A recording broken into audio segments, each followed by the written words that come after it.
தாவேக்கா உறவுகளுக்கு வணக்கம். என்னப்பா மலைக்கெல்லாம் போயிட்டு வந்துட்டியா? நல்ல தரிசனமா? ஐயப்பனை பார்த்தாச்சா? நல்ல தரிசனம் நல்லா கிடைச்சதா? பஞ்சாமிர்தமும் சிப்ஸும் வாங்கிட்டு வந்தியா? இருக்கு. ரைட், மகிழ்ச்சி. கேளுப்பா, என்னப்பா விஷயம்? ஒரு வாரமா வீடியோ போட முடியல. ஓகே, ஒரு 3-4 நாளா நல்லா சூப்பரா போயிட்டு இருக்குன்னு நினைக்கிறேன். அரசியல் சிறப்பா சூடு பிடிக்கும் வாதங்கள், பல கண்டென்ட்டுகள். சவுக்கு அரெஸ்ட் பண்ணிட்டாங்க. ஆமா, சவுக்கு பாவம் நேத்து அடுத்து அரெஸ்ட் பண்ணியிருக்காங்க. டிவி கீழே இருக்கிற யார் என்ன அரெஸ்ட் பண்ண போறாங்களா? டேய் மனசாச்சு அதான்டா, மாலை கைட்டின உடனே வன்மத்தை கக்கின்னு போல புரியுது எனக்கு. சவுக்கு அரெஸ்ட் பண்ணதுக்கான ரீசன்ன்றதை நீ பார்த்துருக்க மாட்ட.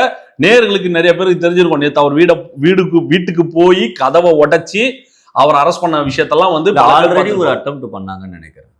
சம்மனுக்கு வந்து அவர் கொடுத்துருக்காங்க, அதுக்கு அவர் சரியான ரெஸ்பான்ஸ் பண்ணலன்றதுதான் வந்து அரசு, அதாவது காவல்துறை வைக்கக்கூடிய ஒரு குற்றச்சாட்டா இருக்கு. நேற்றைய தினம் 6:30 மணிக்கு அவர் வீட்டுக்கு போயிட்டதாகவும், அதாவது அவங்களே சொல்றாங்க, நாங்க 6:30 மணிக்கே வந்துட்டோம், சம்மன் கொடுக்க வந்திருக்கோம். சரி, என்ன குற்றச்சாட்டு என்னன்னு பாத்தீங்கன்னா, ஒரு திரைப்பட தயாரிப்பாளர் அவர்களை வந்து மிரட்டி பணம் வாங்கிட்டதா தான் குற்றச்சாட்டு அவர் மேல வைக்கப்படுது. அவர் சொல்ற குற்றச்சாட்டு அதுதான். ஒரு ஜிபேல வந்து ஒரு 1 லட்சம் ரூபாய் ஏதோ டிரான்ஸ்பர் பண்ணியிருக்காங்க போல இருக்கு. இப்போ நான் இருக்கேன், உங்களுக்கு ஜிபேல அனுப்புறேன், நீங்க மிரட்டி தான் வாங்கிட்டீங்கன்னு சொன்னா அது எப்படி இருக்கும்? அந்த மாதிரியான ஒரு புனையப்பட்ட வழக்குன்னு அவர் சொல்றாரு. அது ஓகே, சரி. எப்படி பார்த்தாலும் அந்த அமௌண்ட் வந்து சவுக்கு சங்கர் அக்கௌண்ட் வரல போல. அவர் ஆபீஸ்ல ஒர்க் பண்ற ஒருத்தர் அக்கௌண்ட்டுக்கு வந்திருக்கு. அப்போ எப்படி சவுக்கு சங்கர்? அதுதான் புனையப்பட்ட வழக்குன்றது அவரோட தரப்பு வைக்கக்கூடிய ஒரு நியாயமா இருக்கு. அதுக்காக நேற்று 6:30 மணிக்கு வீட்டுக்கு அவர் போலீஸ் வந்து அவர் சம்மன் கொடுக்க, அவர் கதவு திறக்கல, எங்க அட்வொகேட் வரட்டும், வந்தாதான் நான் கதவு திறப்பேன்னு சொல்லி அதுக்கப்புறம் அட்வொகேட் வந்து கதவு திறக்கலன்ற மாதிரி சொல்றாங்க. அதற்கு பிறகு இந்த ஃபயர் இன்ஜின் வண்டி எல்லாம் வந்து ட்ரில்லிங் மிஷின் எல்லாம் வச்சு பெரிய அதிரடிப்படை வேலை எல்லாம் பார்த்து பாம்ப் ஸ்குவாட் மாதிரி உள்ள போய் உடச்சு உள்ள போயிட்டா தலைவன் பேர் நெக்லா கால் மேல கால் போட்டவங்க நான் கேஷுவலா இருக்கிற மாதிரியே காட்டிக்கிறேன் பத்தியா சொல்லிட்டு கேஷுவலா இருக்கிற மாதிரியே கால் மேல கால் போட்டுக்கிட்டு ரொம்ப நேரம் உட்காந்தாங்க. அதுக்கப்புறம் ஃபர்தரா அவங்க என்னென்ன ப்ரொசீட் பண்ணணுமோ போலீஸ் ப்ரொசீட் பண்ணி அவரோட மொபைல் கிடைக்கல போல, ரொம்ப நேரம் தேடினாங்க போல இருக்கு. அவர் மொபைல் கிடைக்கல போல இருக்கு. அவர் வெளியே வந்து சொன்ன விஷயம் அது, என்னோட மொபைல் கிடைக்கல, அதுக்காக என் வீட்டை சல்லடை போட்டு கொண்டிருக்கிறது இந்த காவல்துறை, ஃபெயிலியர் திமுக அரசுன்னு சொல்லி வழக்கம் போல அவர் கத்திட்டு நேற்றைய தினம் அவர் கைது செய்யப்பட்டிருக்கிறார் என்ற தகவல் தான் நம்ம காணொலியில பார்த்தது. அதற்கு பிறகு மருத்துவ பரிசோதனை முடிச்சுட்டு அவர் 15 நாள் ரிமாண்ட் பண்ணியிருக்கிறதா கேள்விப்பட்டேன். அடுத்து ஃபர்தரா கோர்ட்ல கேஸ் நடக்கும் போல. ஒரு கருத்து சுதந்திரத்துக்கும் ஒரு பேச்சு சுதந்திரத்துக்கு எதிராக இன்னைக்கு கூட நம்மளோட கட்சியின் அண்ணன் அருண்ராஜ் அவர்கள் வந்து ஒரு கட்சியோட பூத் ஏஜென்ட் மீட்டிங்ல வந்து இன்னைக்கு அந்த கலந்துரையாடல் ஆலோசனை கூட்டத்தில் வந்து பேசியிருக்காரு. நமக்கும் சவுக்கு சங்கருக்கும் 1000 கருத்து விமர்சனம் இருக்கு. அவர் நம்மளை பாராட்டுவாரு, திட்டுவாரு, 1000 இருக்கும். ஒரு பத்திரிகையாளரை வீட்டை உடைச்சிட்டு போய் அரெஸ்ட் பண்ற அளவுக்கு அதுல என்ன இருக்குன்ற மாதிரியும், அதே நேரத்துல வந்து பேச்சுரிமை பறிக்கப்படுது. இந்த திமுக அரசுல பேசுறது கூட சுதந்திரம் இல்லாம ஒரு சூழல் இன்னைக்கு தமிழ்நாட்டில் வந்திருக்குன்றத நம் கட்சியின் அண்ணன் அருண்ராஜ் அவர்களும் பதிவு பண்ணியிருப்பார். நீங்க பார்த்துருக்க மாட்டீங்க, அதனால உங்களுக்கு ஒரு எடுத்துக்காட்டுக்காக சொல்றாங்க. எங்க ஸ்டாண்ட் என்னன்ற நீ கேட்ப அடுத்த கேள்வி, இதில் விஜய்க்கு என்ன ஸ்டாண்டுன்னு கேட்ப. அதுக்கு நான் இப்பயே பதில் சொல்லிட்டேன். அதனாலதான் யாரை கைது செஞ்சாலும் பேச்சுரிமைக்கு இங்க சுதந்திரம் இருக்கணும். ஜனநாயக முறைப்படி இங்க பல பத்திரிகையாளர்கள் இருக்காங்க. திமுக சொம்படிக்கிறவங்க மட்டும் மேல வீடு வாசல் கார்னு வாங்கி செட்டில் ஆகுறாங்க. எதிர்த்து பேசுறவங்களோட நிலைமை கைது சிறைன்ற மாதிரி இருக்கு. இப்போ என்ன சவுக்கு சங்கர எலெக்ஷன் முடிகிற வரைக்கும் பார்க்க முடியாதா? ஏன்னா இதுக்கு முன்னாடி அரெஸ்ட் பண்ணப்போ சிச்சுவேஷன் அப்படிதான் இருந்திருக்கு. அடுத்த வழக்குன்னு சொல்லிட்டு கிட்டத்தட்ட 20 எஃப்ஐஆர் பெண்டிங்ல இருக்கிறதா சொல்றாங்க அவர் மேல. தொடர்ந்து அடுத்தடுத்து கேட்டா, அவர்கிட்ட கேட்டாருன்னா புனையப்பட்ட வழக்கு தான். பட் அதோட ப்ராசஸ், ஒரு கேஸ்ல இருந்து நீங்க பெயில் ஆகி வரீங்கன்னா அடுத்த கேஸ், அதுல இருந்து நீங்க பெயில் ஆகி வரீங்கன்னா அடுத்த கேஸ்ன்னு சொல்லி இந்த எலெக்ஷன் முடிகிற வரைக்கும் அவர் வெளியே விடக்கூடாது, அவர் அங்கேயே வச்சிருந்தா தான் நம்ம சேஃப்டியா இருக்க முடியும்னு திமுக நினைக்குதோ என்னவோ. ஏன்னா அவர் நிறைய விஷயங்களை எக்ஸ்போஸ் பண்ணிக்கிட்டு இருக்காரு. நிறைய பேர் பாக்குறாங்க, அவர் 4 லட்சம் பேர் பாக்குறாங்க போல அவரோட யூடியூப் சேனல் டெய்லி. அது வந்து ஒரு விதமான பிரச்சாரம் தானே, மக்கள் மத்தியில் ஒரு மைண்ட் செட் மாத்திட்டோம்ல. அதனால வந்து அவர் இருக்கிறத விட உள்ள இருக்கட்டும் சேஃப்டியா, எலெக்ஷன் முடிச்ச அப்புறம் வெளியே விட்டுறலான்னு திமுக நினைக்குதோ என்னவோ. பட் இது என்னை கேட்டா தனிப்பட்ட முறையில அந்த அளவுக்கு வந்து நீங்க பயப்படுறதுக்கான காரணம் என்ன? நீங்க நல்லது பண்ணி தான் பயப்பட வேண்டிய அவசியமே இல்லை. எலெக்ஷன் முடிஞ்சதுக்கு அப்புறம் மட்டும் விட்டுருவாங்க. எலெக்ஷன் முடிஞ்ச அப்புறம் தான் ஆட்சி இருக்காது திமுக. அப்படி தமிழக வெற்றி கழகம். அடுத்த கேள்வி, அடுத்து என்ன பேச போறோம்னா, ஜான் சீனா ரிட்டையர் ஆயிட்டாரு. ஆமா, இது ரொம்ப நாட்டுக்கு முக்கியம் இப்போ. ஸோ இங்க தமிழ்நாட்டுல ஒரு பயங்கரமா ஒரு ரெஸ்லிங் ஒன்று போயிட்டு இருக்கு. சாட்டை துரைமுருகன் அவர்களுக்கும் நாஞ்சில் சம்பத்துக்கும் ஒரு மிகப்பெரிய ரெஸ்லிங் போயிட்டு இருக்கு. மாறி பயங்கரமா. சாட்டை துரைமுருகன் கிடையாது, புரோக்கர் துரைமுருகன் சொல்லுங்க, ஆப்டா இருக்கும் அதுக்கு கரெக்டா. ஏன்னா புரோக்கர் பாக்குறதா அந்த ஆளுக்கு ஒரு தனி சிறப்பாக வச்சு சுத்திக்கிட்டு இருக்காரு. சொல்லுங்க, என்ன பார்த்தீங்க நீங்க? மெயின் டீலிங்லாம் தலைவர்ல பார்த்துப்பாரு. தலைவர்லாம் சீமான்லாம் இப்போ ஒண்ணுமே கிடையாது பாஸ். இனி எல்லாமே, ஏன்னா கட்சியோட தலைவர் சாட்டை தானே, இப்போ எல்லா டீலிங்கும் அவர் தான் பார்த்துக்கிறாராம். Collection commission. அதாவது நாஞ்சில் சம்பத் அண்ணன் கட்சியில வந்து, அதாவது கட்சியில இணையறதுக்கு முன்னாடி வந்து சும்மா லைட்டா அப்படியே பட்டு பட்டுன்னு அடிச்சுக்கிட்டு இருந்தாரு மனுஷன் நாஞ்சில் சம்பத் அண்ணன். எப்போ அதிகாரப்பூர்வமா வந்து ஒரு பிரபகண்டா செக்ரட்டரியா வந்து போஸ்டிங் கொடுத்து உக்காந்தாரோ அன்னைக்கு ஈவினிங்ல இருந்து யூடியூப் சேனல்ல வந்து அடமழை பொழியுது, தூக்கி வெளுத்து வாங்கிட்டு இருக்காரு. அதுவும் அவருக்கான பாணியில, அதாவது சாட்டை வந்து மிமிக்ரி பண்றான்ல நாஞ்சில் சம்பத் மாதிரி, அவன் வரமாட்டான், அவன் போக மாட்டான், அங்க யாருக்கும் தெரியாதுன்னு சொல்றான்ல, அதே பாணியில வந்து இவர் ஒரு வார்த்தை பேசினா இவன் 100 வார்த்தை பேசணும், இவர் 2 வார்த்தை பேசினா இவன் 200 வார்த்தை பேசணும். ஏன்னா அவரை திட்டி வீடியோ போட்டாதான் இவரு வியூஸ் போற நிலைமைக்கு இன்னைக்கு சாட்டையோட சேனல் தள்ளப்பட்டிருக்குன்னு நினைக்கும் போது ரொம்ப ரொம்ப பரிதாபமா இருக்கு. ஒண்ணு, அவர் போற இடம்லாம் கிளிக்கிறார். அதாவது நேர்களை உட்கார வச்சு ஒரு கேள்வி கேட்கறாங்க, சாட்டை அதாவது நாம் தமிழர் கட்சியோட கூட்டணி நிலவரம் எப்படி இருக்குன்னு கேக்குறாங்க. அது உருப்படாத கூட்டணி ஆச்சுங்க, அவர் கூட்டணிக்கு விஜயலட்சுமியே ஒத்துக்கல, வேற யாருங்க ஒத்துக்க போறாங்கன்னு ஓப்பனா அடிக்கிறாரு. இப்படி ஓப்பனா அடிக்கும் போது என்ன ஆகுதுன்னா அவங்களோட, அதாவது சீமானோட அந்த பிம்பம் இருக்குல்ல, ஆல்ரெடி அது உடஞ்சி தூளாகி கிடக்கு. இப்போ அண்ணன் நாஞ்சில் சம்பத் உள்ள வந்து அவனுக்கு என்ன தெரியும், அகநானூறு தெரியுமா, புறநானூறு தெரியுமா, தமிழ் தேசிய என்னன்னு தெரியுமா, பிரபாகரன் என்னன்னு தெரியுமான்னு சொல்லி இந்த தமிழ் வரலாறு படிச்சிருக்கானா, யாரவே என்கிட்ட பேச சொல்லுங்க பாப்போன்னு சொல்லிட்டு அண்ணா பிரிக்கும் போது ஒரு பக்கம் இவனுக்கு எரியுது. அதனாலதான் வந்து அவரை அசிங்கமா திட்டி வாடா போட லெவல்ல இறங்கிட்டான். அப்போ எந்த அளவுக்கு ட்ரிகர் ஆயிருக்கான் பாரு, மஞ்சப்பொடி மாக்கா எந்த அளவுக்கு ட்ரிகர் ஆயிருந்தா, இப்போ அண்ணனை வாடா போடா ஒத்த வாடா கலகலப்பு படத்துல ஒரு காமெடி வர சந்தானம் சொல்லுவாரு, இவன் கூப்பிட்டா அத்தையே போவாது, இவன் எங்க சுத்திக்கிட்டு இருக்கிறான்னு மொளபாலா பார்த்து சொல்லுவாரு பாரு. அந்த மாதிரி உன்னெல்லாம் ஒரு ஆளு நீ வந்து இவன் பேசியிருக்கான், என்னன்னு பேசியிருக்கான், விஜய் நிக்கிற தொகுதியில நான் நிப்பேன்னு நில்லு, உன்னை யார் நிக்க வேண்டாம்னு சொன்னா எவன் ஓட்டு போறது. சமீபத்துல ஒரு சர்வே எடுக்கப்பட்டிருக்கு, தமிழ்நாடு முழுக்க வந்து டோர் டு டோர் போயிட்டு ஒரு தனியார் நிறுவனம், நான் பேர் சொல்ல விரும்பல, அந்த தனியார் நிறுவனம் வந்து கருத்து கணிப்பு எடுத்திருக்கிறாங்க யாருக்கு நீங்க ஓட்டு போட போறீங்கன்னு சொல்லி. அதுல 100 பேர்ல 2 பேர் தான் சீமான் பேர் சொல்லியிருக்கான். தெரியுமா அவரோட ஓட் பர்சன்டேஜ் என்ன வரும் தெரியுமா? இந்த 26ல 1%, ஒரே 1% தான் வந்து சீமானோட ஓட்டு வங்கி மாறிடுச்சு. அதுக்காக அந்த மனுஷன் தரம் தாண்டி எங்க போய் வாழை தூக்கின்னு போய் நிக்கிறான்னு தெரியுமா? இப்போ ஆர்எஸ்எஸோட மேடையில போயிட்டு முன்னாடி எல்லாம் கையை கட்டிட்டு தமிழ் தேசியம் தமிழ் ஈழம் சொல்லி தட்டு தூக்கி நின்ன மனுஷன் இன்னைக்கு வாழை இலை, தலைவாழை இலை எடுத்துக்கொண்டு ஆர்எஸ்எஸோட சங் பரிவார் சங்கிகள் கிட்ட போய் வாழை இலை எடுத்துன்னு போய் நிக்கிறார். நீங்க கேட்கலாம், அது என்ன ப்ரோ தட்டு இது வாழை இலைன்னு சொல்றீங்கன்னா, வாழை இலைக்கு பின்னால் மிக பெரிய வரலாறே இருக்கிறது. அது சிலருக்கு புரியும்னு நினைக்கிறேன், புரியாதவன் புரிஞ்சிக்கோ, தெரியாதவன் தேடி கண்டுபிடிச்சிக்கோ. அண்ணன் வாழை இலையோட போய் நிக்கிறார். இப்போ என்ன பேச்சு அந்த ஆர்எஸ்எஸ் மேடையில போயிட்டு, என்ன பெரியாரை திட்டுறார், அண்ணாவை திட்டுறார், தமிழ் தேசிய திட்டுறார். இப்போ இவர் சீமான் பண்ண ஒரு மிகப்பெரிய சாதனை என்ன தெரியுமா? மாவீரன், தமிழுக்காக அந்த தமிழ் ஈழத்துக்காக போராடிய மாவீரன் அண்ணன் பிரபாகரன் அவர்களே வந்து சமையல்காரா மாத்தி விட்டார். எப்ப போனாலும் சமைச்சுக்கிட்டு இருப்பாரு, மான் இருக்கும், முயல் இருக்கும், நாய் இருக்கும், நரி இருக்கும், போனா சாப்பிடலாம்ன்ற மாதிரி ஒரு செஃப்பா மாத்தி விட்டார். யாரு? நம்ம மாதம்பட்டி மாதிரி மாத்திட்டார் அவரை இவரு. ஏன்னா எப்பேற்பட்ட ஒரு ஆளுமைய என்ன மாதிரி ஒரு கண்டென்ட்டா தமிழ்நாட்டில் இவர் கொடுத்துக்கிட்டு இருக்காரு பாத்தீங்களா? அந்த மாதிரி போக தமிழ் தேசியம், பெரியார், யாரெல்லாம் இவர் வாழ்த்தி பேசினாரோ, யாரெல்லாம் உயர்த்தி பேசினாங்களோ அவங்க எல்லாரையுமே இன்னைக்கு கொச்சைப்படுத்தும் வேலையை வந்து சீமான் பண்ணிக்கிட்டு இருக்காரு. கிருஷ்ணரை ஒட்டிங்க மாயோன், அதை கூட நம்ம தோழர் ரமேஷ் வந்து ஒரு மேடையில பேசியிருப்பாரு, விவாத மேடையில அடி கிழிச்சு விட்டா. அப்படி நம்ம நண்பர் ஏடா கிருஷ்ணர் வந்து ஈவ்டேசிங் கேஸ்ல உள்ள போடணும், பொம்பளைங்க ட்ரெஸ் எல்லாம் எடுத்துட்டு ஓடிட்டான்னு சொல்லி கிருஷ்ணரை அவதூறா பேசிட்டு இன்னைக்கு எங்கள் கடவுள் மாயோன்னு சொல்லி கும்பிடுறாருன்னா, இப்படிப்பட்ட தலைவர் தமிழ்நாட்டுக்கு தேவையான்னு சொல்லி நம்ம தோழர் ரமேஷ் அடிச்ச அடியெல்லாம் வந்து அவ்வளவு சுலபமா மக்கள் மறந்துடுவாங்க நினைக்கிறீங்களா? அவங்க மக்கள் மறந்தாலும் நாங்க விட்டுருவோமா? திரும்ப நம்ம முன்னாடி மஞ்சப்பொடி முன்னாடி தூக்கி காட்ட மாட்டோம். அந்த ஒரு வெறுப்பின் காரணமா தான் இப்போ இன்னும் பேச ஆரம்பிக்கல. யாரு? அண்ணன் நாஞ்சில் சம்பத் அவர்கள் வந்து ஒவ்வொரு தொகுதியிலையும் போய் பிரச்சாரம் பண்ண போறார், ஒவ்வொரு தெருமுனை கூட்டங்களையும் போய் பிரச்சாரம் பண்ண போறார், ஒவ்வொரு இளைஞர்கள் கிட்ட போய் பேச போறார்.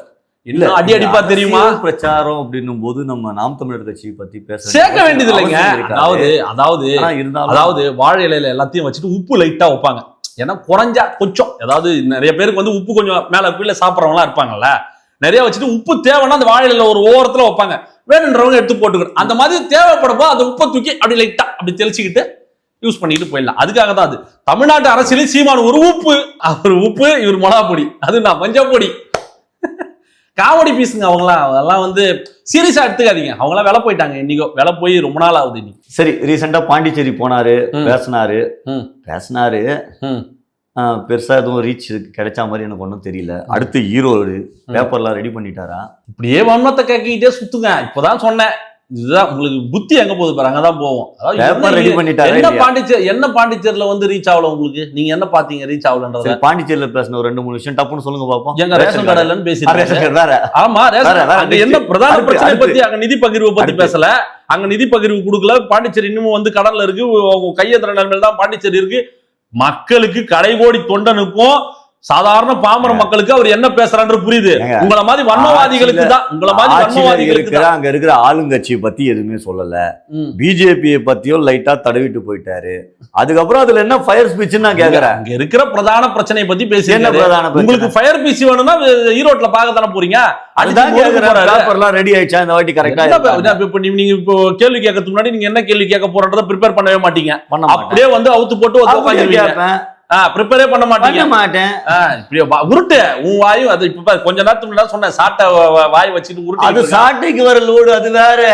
இது அதுதான் அதாவது நீங்க இன்னொரு சாட்டையா மாறிட்டு வரீங்க. நான் அவ்வளவுதான் சொல்லுவேன். இன்னொரு வன்மவாதியாக, இன்னொரு சாட்டையாக மாறிக்கிட்டு வரீங்கன்றதான் நான் சொல்லுவேன். ஈரோட்ல ஒரு சிறப்பான சம்பவம் காத்திருக்கு. அண்ணன் செங்கோட்டையன் அவர்கள் வந்து அதுக்கான அனுமதி எல்லாம் 80 கேள்விகள் கேட்டாங்க. அதாவது இன்னைக்கு கூட நம்ம அருண் ஐயாரஸ் அவர்கள் வந்து பேசியிருந்தாரு. அதாவது காவல்துறை எப்போ ரொம்ப பயங்கரமா செயல்படுதுன்னா, தாவேக்கா ஒரு இடத்துல மாநாடு போட போறாங்க, தாவேக்கா ஒரு இடத்துல பிரச்சாரம் பண்ண போறாங்கன்னா, இன்னைக்கு கூட ஏதோ இளைஞர் அணி மாநாடுன்னு சொல்லிட்டு கிட்டத்தட்ட 1,00,000. அதுதான் காமெடி. அதாவது கூட்டம் வரல, கூட்டம் வராதனால கூட்டம் ரொம்ப கம்மியா இருக்கு, யாருக்காவது சீட்டு கிடைக்கலன்னா நேரா வந்து இந்த காலியா இருக்க இடத்துல வந்து உக்காஞ்சிங்கன்னு சொல்லிட்டு ஒரு அமைச்சர் வந்து மைக்கு பிடிச்சி பேசிக்கிட்டு இருக்காரு. நீங்க பாண்டிச்சேரியில பண்ண மாதிரி. பாண்டிச்சேரியில நீங்க பாத்தீங்களா? அதாவது திமுக கார மாதிரியே மாறிடுறது. கேள்வி கேட்கும் போதெல்லாம் ஒரு கொத்தடிமை மாதிரியே மாறி கேட்க வேண்டியது. 7:30 மணிக்கான ஃபுட்டேஜ் எடுத்து போட்டா காலியா தான் இருக்கும். பின் எப்படி இருக்கும்? பார்க்க தானே போறீங்க. இப்ப ஈரோட்ல அவர் என்ன சம்பவத்தை செய்ய போறாரு? அண்ணன் செங்கோட்டையன் வந்து சிறப்பான முறையில வந்து அங்க இப்ப அந்த இடத்தை சுத்தம் பண்ற வேலையெல்லாம் போயிட்டு இருக்கு. மிக பிரமாண்டமான ஒரு QR கோடு பிரிண்ட் பண்ணீங்க. ஒரு QR கோடு ஒருத்தரா 2 பேரா 5 பேரா? அதான் ஒரு விஷயத்த முதல்ல சரியா பார்க்கணும். 5000 பாஸ்போர்ட், 5000 பாஸும் ஸ்கேன் பண்ணி அவங்களுக்கு வந்து கரெக்டான முறையில. ஒருத்தருக்கு ஒரு பாஸ் தானே, இல்ல 2 பேரா? ஒருத்தருக்கு ஒருத்தர் தான். அப்ப 5000 பேர் தானே உள்ள வந்துடணும். எப்படி வந்தாங்க 25? அததான் சொல்றேன், கண்ட்ரோல் பண்ண முடியல கூட்டத்தை. நீங்க வெளியே நிக்க வச்சா லாண்டர் ப்ராப்ளம் வரும். அதுக்கு உள்ள விட்டுறதுமே இல்ல. அங்க இருக்க காவல்துறை தான் அனுமதி கொடுத்தாங்க. அவங்க காவல்துறை மீறி எப்படி உள்ள வந்தாங்க? நீங்க அததான் பாக்குறது இல்லையே. அதனால காவல்துறையோட அனுமதியோட தான் சரி வெளியே நிக்கிறதோட அரங்கத்துக்குள்ள கிரவுண்டுக்குள்ள வந்திருக்க ஒரு சேஃப்டியா ஒரு கட்டுப்பாட்டுக்குள்ள வந்துருவாங்கன்றதுக்காக தான் எல்லாரையும் உள்ள விட்டாங்க. அதுதாங்க உதயநிதியோ ஸ்டாலினை பார்த்தோ இந்த கேள்வி நீங்க கேட்க மாட்டீங்க. ஏன்டா சேர் காலியா இருக்குது, எத்தனை லட்சம் பேர் நீங்க இப்போ நீங்க இளைஞரணி மாநாடு நடக்குதுல்ல, இப்போ வாய் கூசாம எப்படி சொல்றீங்க 1.5 லட்சம் பேர்? எனக்கு காட்டுங்க எங்க 1.5 லட்சம் பேர் காலி சேர் நான் காட்டுட்டா? இன்னைக்கு அமைச்சர் வந்து ஐயோ காலியா இருக்கே, ஒரு பொட்டலமா வச்சிருக்கோமே, பருப்பி ஃப்ரூட்டி மிச்சரு பொரி மட்டன் பிரியாணி அது தனி சேர்ல வச்சிருக்காங்க பாருங்க. சோறு கொடுத்தும் காசு கொடுத்தும் கூட்டம் வரல. இத பத்தில நீங்க கேள்வி கேட்பீங்களா? இதெல்லாம் உங்களுக்கு என்னன்னா, விஜய் எப்படியாவது மட்டம் தட்டி பேசணும், கொத்தடிமை வேலை பார்த்துடணும், அதுக்காக இந்த மாதிரி கேள்வி எல்லாம் கேக்குறீங்க. ரியாலிட்டி என்னன்றது உங்களுக்கே தெரியும். கண்ணை திறந்து பாருங்க. முதல்ல விழித்துக்கொள் தமிழான்ற மாதிரி விழித்து பார்த்தாதான் உங்களுக்கு ரியாலிட்டி என்னன்றது தெரியும். 28 அது இப்போ வரைகிற 18ஆம் தேதி ஈரோட்ல யாரும் எதிர்பார்க்காத அளவுக்கான சம்பவம் இருக்கு. சரி, வேட்பாளர்லாம் ஏதோ அறிவிக்க போறீங்கன்னு காலத்துல நியூஸ்லாம் வந்தது. அதுக்கப்புறம் பாத்தீங்கன்னா புஷ்ன்னு ஆயிடுச்சு. அது வந்து ஒரு ஃபேக் நியூஸ் சொல்லிட்டு, ஃபேக் ப்ரொபகண்டா. ஒரு சேனல், குறிப்பிட்ட சேனல் தொடர்ந்து பொய்யான விஷயத்தை மட்டும் தான் அது அதாவது இதே பொழப்ப வச்சு சுத்திக்கிட்டு இருக்காங்க. ஒரு டிவி சேனல், நான் பேர் சொல்ல விரும்பல, கேஸ் பண்ணுவாங்க. எனக்கு நான் அசிங்கமா திட்டிடுவேன். அதுக்கப்புறம் தேவையில்லாத வேலை எனக்கு. நான் உனக்கு என்னன்னா நான் ஜெயிலுக்கு போகணும் உனக்கு ஆசை, அதுக்காக நீ என் வாயை கிளற, அதனால நான் உஷாரா இருக்கிறேன்னு வச்சுக்கா. தேவையில்லாம அவனுக்கு இதான் வேலை, எதையாவது ஒன்று தூக்கி போட்டுருணும். என்ன டிஆர்பி வெறி, நான் தான் முதல்ல லீக் பண்ண பாரு. பண்ற விஷயத்தாச்சும் உண்மையை பண்றியா, பொய்யா ஒரு விஷயத்தை உருவாக்குற. முதல்ல தலைவர் அவர்கள் நேர்காணல் பண்ணணும். யார் கேண்டிடேட்டு, யார் நான் வந்து நிக்க வைக்க போறேன்றது தலைவர் தனிப்பட்ட முறையில இருங்க. ப்ரொசீஜர் என்னன்னு தெரிஞ்சுங்க. கொத்தடிமை மாதிரி பேசாதீங்க. முதல்ல தனிப்பட்ட முறையில நேர்காணல் நடத்தணும். நேர்காணல் நடத்தி தலைவர் முடிவு பண்ணுவார், நான் யாரை நிறுத்த போறேன், யாருக்கு எந்த வேட்பாளர் எந்த தொகுதியில் நான் நிறுத்த போறேன்றதை முடிவு செய்யும் ஒரே அதிகாரம் படைத்தவர் தலைவர் தளபதி விஜய் மட்டும்தான். அவர் மட்டும்தான் அறிவிப்பார் என்றதை பல மேடைகள்ல பல இடங்கள்ல எங்களோட பொதுச்செயலாளர் அண்ணன் ஆனந்த் அவர்கள் வந்து தெரிவிச்சிட்டார். இன்னைக்கும் தெரிவிச்சிருக்காரு பல மேடைகள்ல. அப்படி இருந்தும் ஒருத்தன் ஃபேக் நியூஸ் எடுத்து போறான்னா யாரோ சொல்லி அதை போட்டுட்டு இருக்காங்கன்னு சொல்லும்போது இந்த சேகுவார ஏதோ உங்க கட்சியில ஒரு 4 டீம் ஃபார்ம் ஆயிருக்கு. ஒரு டீம் வந்து லயலாமணியா ரமேஷா, இன்னொரு டீம் வந்து அது ஒரு டீம் வச்சிருக்காராம். அதுக்கப்புறம் வந்து புஷிக்கு ஒரு டீம் இருக்கான். இல்ல இந்த குழுக்கள் மேட்ரு வந்து ரொம்ப நாளாவே ஓடிக்கிட்டு இருக்கு. நிறைய பேர் பாத்தீங்கன்னா புஷி அணி, ஜான் அணி, ஆதவ் அணி, அருண் அணி. நீங்க எந்த அணி? விஜய் அணி. நாங்க எல்லாருமே ஒரே அணி. தலைவர் விஜய் லிஸ்ட் போட்டவன் அதை மறந்துட்டான். விஜய் மறந்துட்டான். இல்ல அவன் பெரிய பெரிய அப்படியே புலனாய்வு மாதிரி கண்டுபிடிச்சி அந்த பையன் பேசியிருந்தான். கை உடஞ்சாலும் அந்த பையன் அதை போய் சொல்றது நித்தமா இல்ல. சோர்ஸ் பாரு, எவ்வளோ ட்விட்டர்ல அனுப்புனது ஸ்கிரீன்ஷாட் எடுத்து போட்டுங்க. பெரிய புலி நினைப்பு இவருக்கு, மூஞ்சும் மகர கட்டையும் பெரிய புலி மாதிரி. ஈசிஆர் சரவணன் யார்கிட்ட காசு வாங்கியிருக்கா தெரியுமா, புஷி யார்கிட்ட காசு வாங்கியிருக்கா தெரியுமா, சிரிச்சுக்கிட்டு காமெடியும் பண்ண வராம ட்ரோலும் பண்ண தெரியாம ஒரு தண்டத்துக்கு ஒரு வீடியோ போட்டுட்டு இருக்கான் அந்த பையன். கிட்டத்தட்ட 4 கேங் இருக்கு.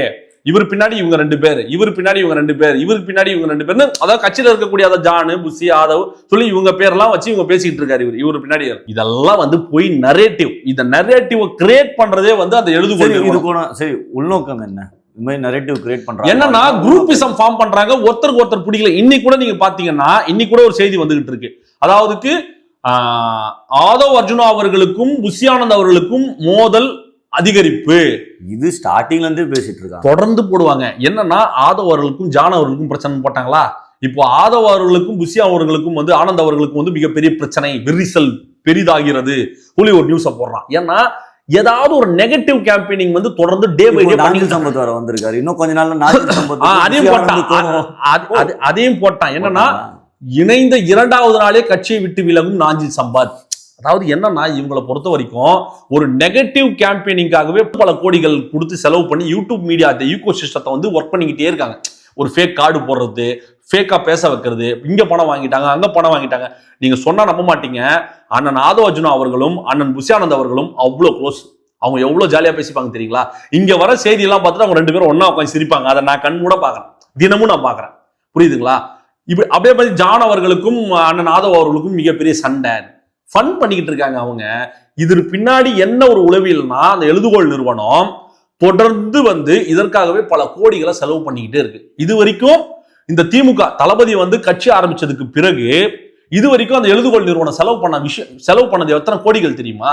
கிட்டத்தட்ட 17 இருந்து 18 கோடி ரூபாய் கிட்ட இவங்க செலவு பண்ணியிருக்காங்க ப்ரமோஷன்ஸ்க்காக மட்டுமே. அதாவது நெகட்டிவ் கேம்பெயினிங்காகவும் யூடியூப்ல வியூஸ் ஏற்றதுக்காக, அதாவது ஆட்ஸ், கூகுள் ஆட்ஸ் வச்சு வியூஸ் ஏற்றதுக்காக மட்டுமே அந்த எழுதுகோள் நிறுவனம் வந்து 17 இருந்து 18 கோடி ரூபாய் செலவு பண்ணியிருக்காங்க. ஒரு யூடியூப் சேனலுக்குமே வந்து மாசம் 2 அது தனி நெகட்டிவ் கேம்பெயினிங். நான் சொல்றேன் பெய்டு யூடியூபர்ஸ் தனி. இப்ப நம்ம மஞ்சப்பொடி போய் வாங்குறாருல, ஒரு வீடியோக்கு 50,000 ரூபாய் அவருக்கு, அப்படிதான் சொல்றாங்க.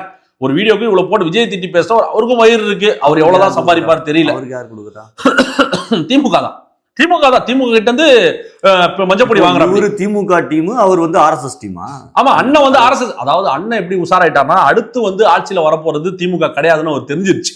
அவர் கொடுத்த ஃபண்டை வந்து நிறுத்திட்டாங்க. அண்ணன் கொடுத்த ஃபண்டை ஸ்டேட் கவர்மெண்ட் கூட லிங்க், ஒருத்தர் சென்ட்ரல் கூட நம்ம போயிடலாம். என்னதான் அதாவது வாழை தூக்கின்னு போனாருன்னா ஏன் சொல்றேன்னா, இவர் வந்து இங்க பிச்சை எடுக்கிறத விட அங்க போய் பிச்சை எடுத்தோம்னா இங்க சில லட்சங்கள் கொடுப்பாங்க, இங்க சில கோடிகள் கொடுப்பாங்க.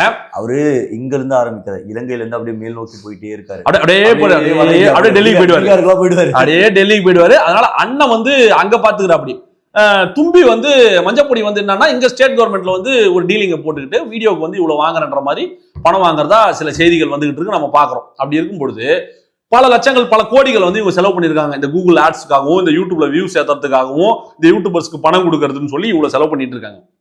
இந்த தூய்மை பணியாளர்கள் வந்து கேட்கறாங்கல்ல, சம்பள உயர்வு கேட்கறாங்கல்ல, எங்களுக்கு இத்தனை சம்பளத்தை ஏற்றி கொடுங்கன்னு. அது மொத்தமே கால்குலேட் பண்ண எவ்வளவு வருது தெரியுமா? 20 இருந்து 21 கோடி ரூபாய் தான் வருது. ஒரு கட்சியை தாழ்த்து பேச, ஒரு கட்சி தலைவனை வந்து அசிங்கப்படுத்த, அவரை டீக்ரேட் பண்ண, தரம் தாழ்த்தி பேசுவதற்கு, பத்திரிகையாளர் என்ற பெயரில் இருக்கக்கூடிய கொத்தடிமைகளுக்கு கொடுப்பதற்காகவும், யூடியூப்ல வியூஸ் ஏற்றதற்காகவும், இந்த மஞ்சப்பொடி மாக்கான்கள் போன்ற பல பினாமிக்களுக்கு பணம் கொடுப்பதற்கும் பணம் இருக்கா அவங்க கிட்ட? 10 இருந்து 15-17 கோடி ரூபாய் கிட்ட செலவு பண்ணதா புள்ளி விவரங்கள் சொல்லுது. அப்படி இருக்கும்போது இந்த தூய்மை பணியாளர்களை அடிச்சு இழுத்துக்கிட்டு போயிட்டு அவங்க நாள்தோறும் போராடிக்கிட்டு இருக்காங்களே. இதுல புதுமை பெண் திட்டம், மகளிருக்கு திட்டம், ஓசி ஈசின்னு அசிங்கப்படுத்திக்கிட்டு, அவங்களுக்கு கொடுக்கறதும் கொடுத்து அசிங்கமும் படுத்திக்கிட்டு இன்னைக்கு அவங்களுக்கு கொடுக்கறதுக்கு பணம் இல்லைன்னு சொல்றதுக்கு இவங்களுக்கு எங்க மூஞ்சி வச்சுப்பாங்க? இவங்க போயிட்டு இன்னைக்கு பொங்கலுக்கு 5000 கொடுக்குறேன் 3000 கொடுக்குறான்னு சொல்றீங்களே, இதுக்கு எங்க இருந்து வருது பணம்? இப்ப ஜனவரி முதல் வாரத்துக்குள் வந்து மடிக்கணினி கொடுக்குறேன்னு சொல்லிட்டு அன்பில் மகேஷ் வந்து பேசியிருக்காரு. இதுக்கு எங்க இருந்து வந்தது பணம்? ஏங்க ஆட்சி முடியும் போற நேரத்துல மட்டும் எங்க இருந்து உங்கள்கிட்ட பணம் வருது?